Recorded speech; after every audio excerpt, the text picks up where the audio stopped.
Today we're going to compare the iPhone 11 versus the Pixel 3a, and both of these are their affordable phones from each of their company, but let's see how the Pixel 3a can compare with the iPhone because it's like half the price and it's well known for the picture quality. So this is the low light test of the front facing camera, and I'm in a really touristy area where there's a lot of people, a lot of attractions, a lot of buildings. So this is how it looks like when you're in the city at night.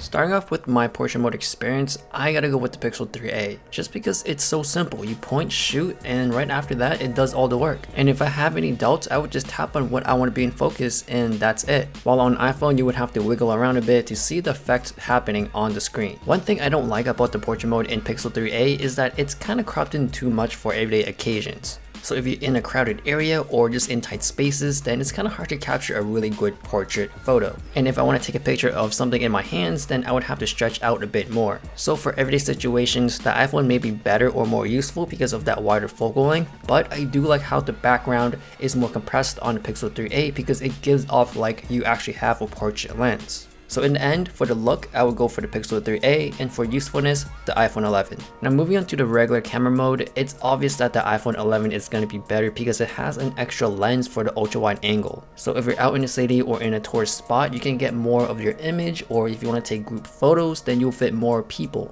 And I did zoom in into 3x and 5x as well, and looking at these images, the Pixel 3a is just slightly sharper. So something that is different between the two is the colors, and for me I prefer the Pixel 3a's. One thing I do notice about being on the iPhone is that when I'm in sunny areas, then the image tends to be more on the warmer yellowish side, and if I'm in the shadows, then a lot of the shadows are more in the cooler side. So in my experience, the white balance on the iPhone is pretty inconsistent, whereas on the Pixel, it's really natural and close to the eye, so I'm leaning towards the Pixel. For HDR, both of them are really great at it, so no problems there. Now moving on into the low light territory, I would just stay away from the ultra wide angle lens because it just doesn't capture enough light. As I'm zooming in up into 5x, I realized that the images are actually still pretty sharp on a Pixel, whereas it's kind of degraded or noisy or even digitized or looks more digitized on the iPhone. Another low light difference is that the Pixel actually does a really good job canceling out the tungsten look from these lights in the city. From my past experience with other phones, when they try to do this, they also shift another color, so the Pixel actually does a really good job keeping everything looking natural. And on iPhone, it does cast a more realistic picture because these lights are tungsten and you do get that yellowish tone from it, so realistically from your eyes, you do see that as well. So at the end of the day, I would still say the iPhone is more useful because of that extra lens. But if you don't use the ultra wide angle lens, then you can still pick the Pixel 3a because both of these phones do produce really good images. Now moving into night mode, I would say the iPhone's experience is more seamless. It happens automatically and sometimes you won't even notice that it happened. Whereas on a Pixel, if it's too dark, it will suggest to you that you should use night mode. So you can actually tap on a suggestion and it would automatically go to night mode for you. But either way, both of their night mode experience are by far the best ones out of all the phones I've tested. The UI is really simple and easy to use, and the results are actually great. Whereas on other phones, some of the results are not consistent, the colors are off, and the effect of the night mode is not even dramatic enough to use it. So you can't go wrong with either the iPhone 11's night mode or the Pixel's night mode, from the camera experience to the results. Now moving on to video, they both can do 4K 30, and from my experience, I would say the iPhone's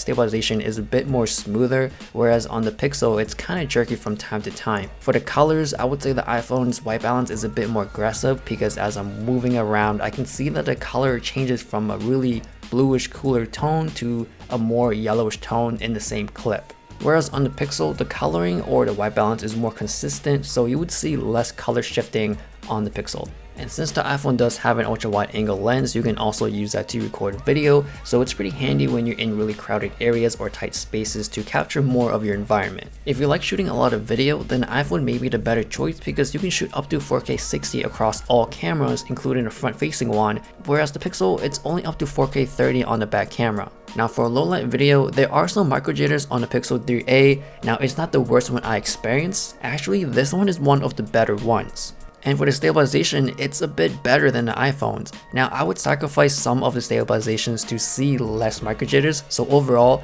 for image quality and being super clean and crisp, I would go with the iPhone. Now comparing with the ultra wide angle lens on the iPhone, you can tell how good the stabilization is on the Pixel, but Then again, I wouldn't really want to use ultra wide angle lenses during nighttime unless I'm in the city areas like this where there's a lot of lights from buildings. And then looking at the 4K 60 footage from the iPhone, it's still pretty clean, so if you do like video, then I would just hands down just go for the iPhone. So that is my comparison between these two phones. If I'm just gonna take a picture, most likely I'm just gonna grab the Pixel because I feel more confident with it and I know it's gonna come out great. And if I'm strictly doing video, I'm just gonna go straight for the iPhone. So I still believe that the Pixel 3a is still one of the best camera phones you can get for the price. So I do have links down below if you are interested. Please follow me on Instagram, give a like, subscribe. Thanks for watching, and I'll see you guys later.